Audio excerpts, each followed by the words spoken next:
Welcome to the Economist in Your Ear podcast. If you had to choose between financial ruin and sharing your bed with a complete stranger just to make rent, what would you do? I mean, that is a wild scenario to even have to think about. It really is. And, today we are looking at a really striking Reuters report. It's titled Shared Beds, Shrinking Budgets. China's Young Workers Feel Economic Squeeze. Right, and it's quite the title, isn't it? Yeah, totally. And our mission today is to really look past the initial shock value of that headline. Because on the surface, strangers sharing beds, it sounds like this bizarre internet anomaly. Or just, a sensational piece of clickbait. Exactly. But if you look closer, it actually opens up this much deeper conversation about economic security, the reality of modern urban lifestyles, and really the financial future of an entire generation. Yeah, because the initial reaction for most people reading a headline like that is to just write it off. Like, oh, it's just another strange quirk of a hyper-competitive housing market. Right, like something you'd only see in a huge city. Exactly. But analyzing the underlying mechanics of why this is actually happening, it reveals a really profound symptom of a shifting economic reality. I mean, we are looking at a demographic that is radically redefining what they are willing to endure just to maintain a foothold in the city. Which is just wow. Yeah, the calculations young workers are making right now are completely different from what they were even just 5 years ago. So let's ground this in the actual lived experiences of the people making this choice. Because the report introduces us to this woman named Winnie Zhang. Right, the sales agent. Yes, she's a 25-year-old sales agent living in Wuhan, which, is a massive central city. She earns about 4,000 yuan a month. Which is a pretty tight budget for a major urban center. Extremely tight. And to put that in perspective, she recently decided to invite a complete stranger, literally another woman she just met online, to move into her bedroom and share her bed. It's just so extreme. It is. And by doing this, Winnie slashes her monthly rent by 450 yuan. So that allows her to keep roughly 3/4 of her income. Wow. And they didn't just jump into this blindly either. They agreed to an 8-day trial period before committing to any longer-term cohabitation. See, that specific detail about the 8-day trial period, that is highly revealing to me. How so? Well, it just highlights the absolute pragmatism at play here. This isn't like a fun sleepover with a friend. Right. It is a calculated, almost clinical financial transaction. And Winnie's room itself kind of paints this vivid picture of that constrained reality. Yeah, the article described it pretty clearly. Exactly. The report notes she has a built-in wardrobe, a large bed that's flanked by this tiny desk, and then a laundry rack that basically blocks a small window with metal bars. Oh, man. Yeah, so it is a highly confined, somewhat grim space, honestly. And now it is being shared by two unrelated adults who are just trying to navigate a really tightening economy. Okay, let's unpack this. Yeah. Because the irony of Winnie's situation is just staggering to me. The live streaming aspect. Yes. She is a sales agent, so she specifically spends long hours on these social media live streams, enthusiastically showcasing and trying to convince people to buy consumer goods for her company. Pushing consumerism all day. Exactly. Yet her own personal reality requires extreme frugality. She cooks all her meals at home, she has completely given up buying expensive clothes, and as we said, she is literally renting out half of her mattress. It's a crazy juxtaposition. It's like working at a lavish banquet while you yourself are starving. You're serving up consumerism all day, only to go home to a life defined by the absolute elimination of discretionary spending. That is a great analogy. And, not only are you starving at that banquet, but your job security basically depends on your ability to smile and convince everyone else how delicious the food is. Wow. Yeah, that's heavy. The psychological friction there has to be immense. But getting to the core of why this behavior is emerging, it really comes down to risk mitigation. Right. She actually talks about that. She does. As Winnie herself states in the report, she says, if you have no money, your ability to withstand risks is extremely weak the moment you stop working. Which is terrifying. It is. She isn't just saving money to buy something nice later on, right? She is desperately trying to build a financial cushion because she is deeply worried about losing her job in an environment of stagnant pay. So it's literally just survival mode. Exactly. For Winnie, the bed sharing is a matter of pure survival, though, she does put an optimistic spin on it. Yeah, she said it was nice to have someone there. Right. She mentions that it feels good to come home and know someone is waiting for you, so she actively leans into the companionship aspect, I think, just to make the situation palatable. Which is fortunate for her, I guess, that she actually gets along with her roommate. Definitely. But the report quickly contrasts her somewhat optimistic view with a much grimier reality. We meet Morgan Pan. Yes, the Beijing guy. Yeah. He is a 39-year-old resident of Beijing. Yeah. So this isn't some recent college graduate trying to figure things out. This is a mid-career professional. Right. Completely different stage of life. And he was making 30,000 to 40,000 yuan at an artificial intelligence startup. But that startup is now in bankruptcy proceedings. Ouch. Yeah. His income has been slashed to less than half what it was, forcing him to share a bedroom with an indebted restaurant investor just to cap his monthly costs at 1,200 yuan. That is a massive drop in lifestyle. Think about the gravity of that drop. Hmm? You're 39, you think you've made it in a cutting-edge industry, and suddenly you are splitting a room with another adult whose business has also just collapsed. In Morgan's perspective, it entirely strips away any romanticized notion of this living arrangement. He wasn't talking about companionship, that's for sure. Not at all. He explicitly says there is nothing heartwarming in his predicament. It is just the, quote, pressure of life. Yeah, the pressure of life. We're seeing individuals who thought they were in these highly secure, very lucrative sectors like AI, suddenly finding themselves in a state of financial freefall. It's scary. The psychological toll of going from a comfortable salary at a tech firm to sharing a room with another struggling adult in your late 30s, I mean, it cannot be overstated. Totally. You have two completely different industries, artificial intelligence and the restaurant business colliding in one small bedroom because both have structurally failed these individuals. It makes you wonder, right? How does a deeply personal, totally uncomfortable, and private choice to share a room or a bed suddenly explode into a massive, highly visible public conversation? Right, because usually people hide that sort of thing. Exactly. People don't usually broadcast their financial desperation, yet this is everywhere online. Well, the transition from private struggle to public discourse is usually driven by a collective breaking point. A breaking point. Yeah, when enough individuals silently endure the same crushing financial pressure, it only takes a small spark on social media to ignite a massive cultural conversation. Because they finally see someone else admitting it. Exactly. People see their own precarious situations reflected in these extreme examples. And the metrics on this are absolutely wild. In late June, a hashtag on Weibo, which, for our listeners, operates somewhat similarly to X, started trending. Right. The hashtag roughly translates to, sharing a bed is a hardship beyond my comprehension. And it racked up over 14 million views. 14 million, that is huge. And then related content on Douyin drew nearly 40 million views. And on Xiaohongshu, which is kind of similar to Instagram, searches for bed sharing returned more than 37,000 posts. Wow. And that platform is actually where Winnie advertised her room in the first place. Those numbers are astronomical. I mean, they indicate that this topic struck a very exposed nerve in culture right now. Clearly. The engagement isn't just passive viewing either. It's active commentary, sharing, and this fierce debate about the cost of living and the reality of the current economic environment. But I have to jump in here and play devil's advocate for a second, because I think we need to critically examine these numbers. Fair enough. Yes, 37,000 posts sounds like a massive wave. But the report also points out that China has an estimated 260 million renters. That's a massive pool. Right. In the grand scheme of a population, that massive 37,000 posts is a drop in the ocean. So I really have to ask, are we looking at a genuine, widespread crisis here?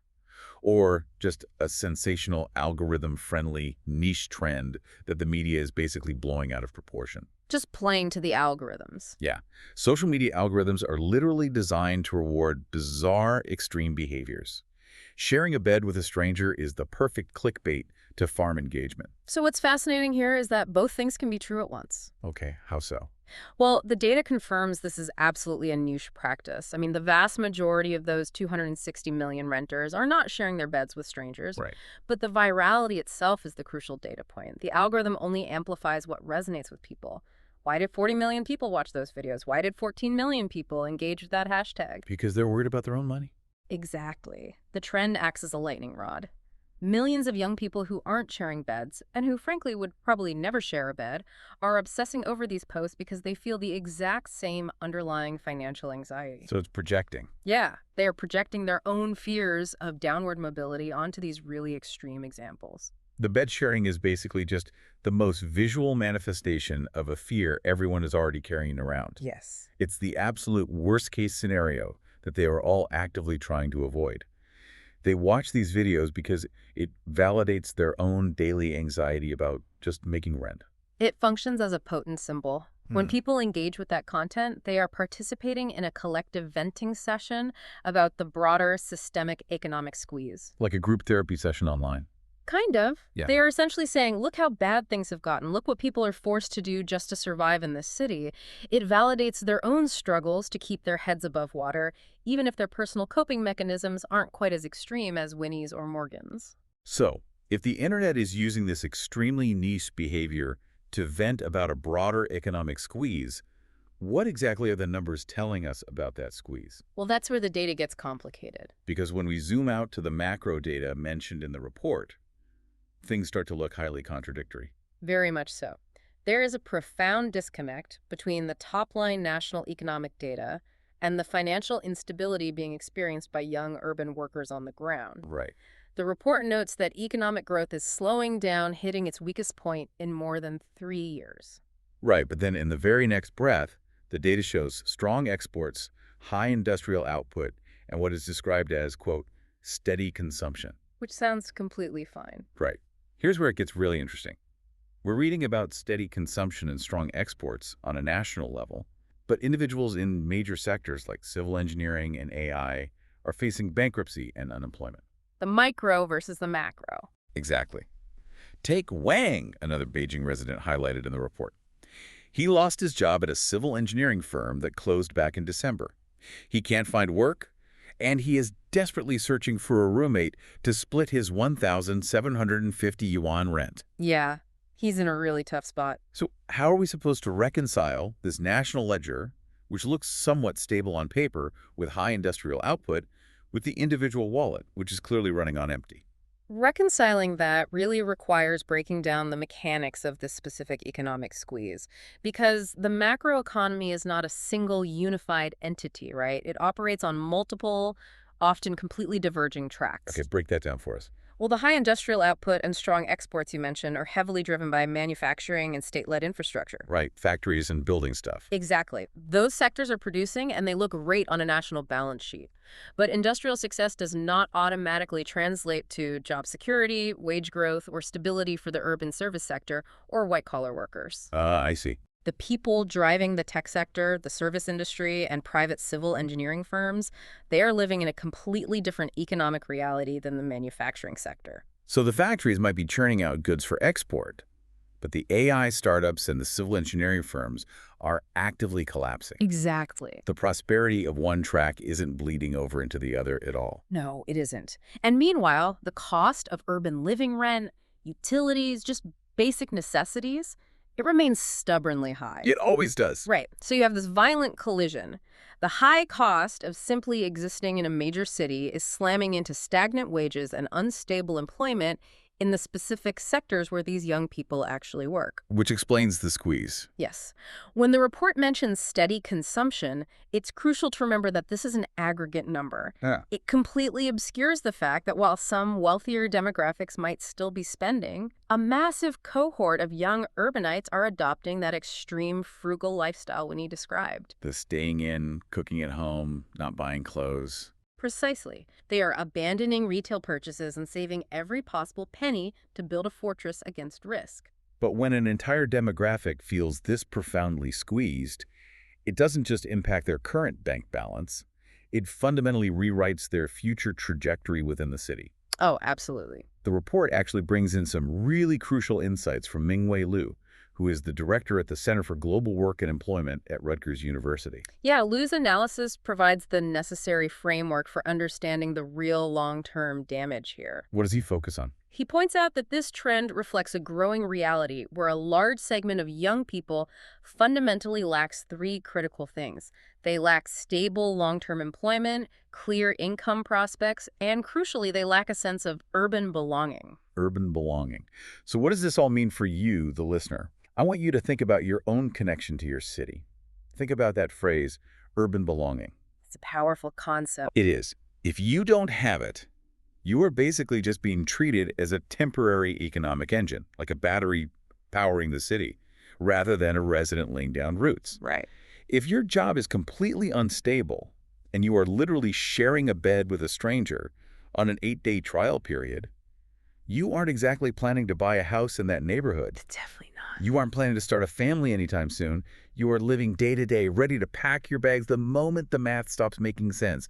All of your ties to the community just evaporate. If we connect this to the bigger picture, the loss of that urban belonging poses severe long-term macroeconomic threats. Like beyond just the housing market. Way beyond. Liu explicitly warns about what happens if this transient survivalist mindset spreads.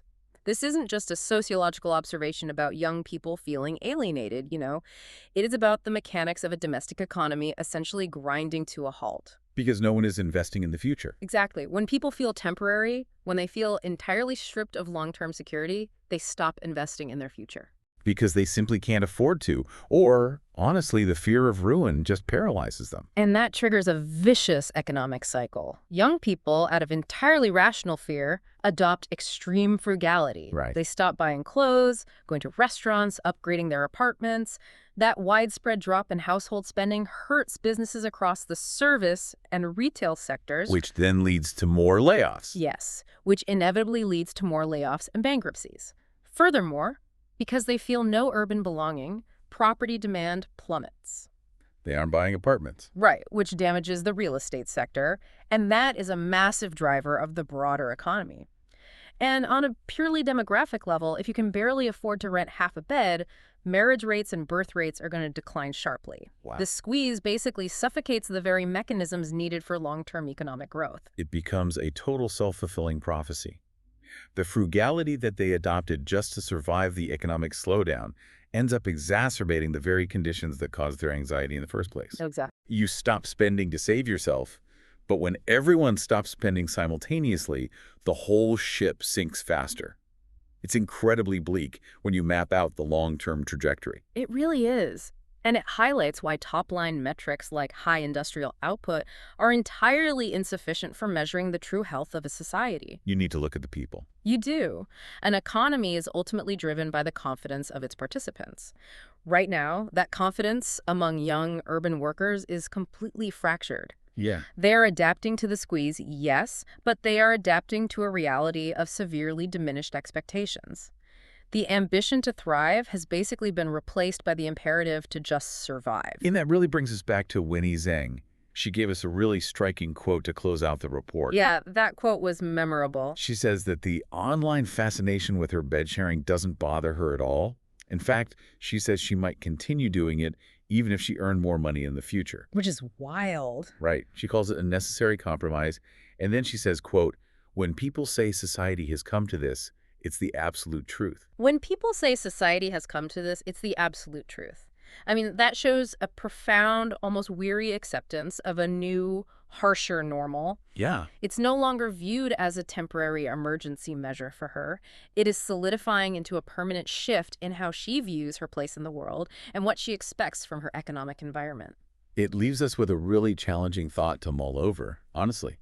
Are we romanticizing this extreme financial adaptability as resilience? That's a very good question. When we praise young people for being so creative with their living arrangements, calling them resourceful for splitting a mattress or finding roommates online, are we actually just ignoring the tragic normalization of a completely broken social contract for the younger generation? It might be.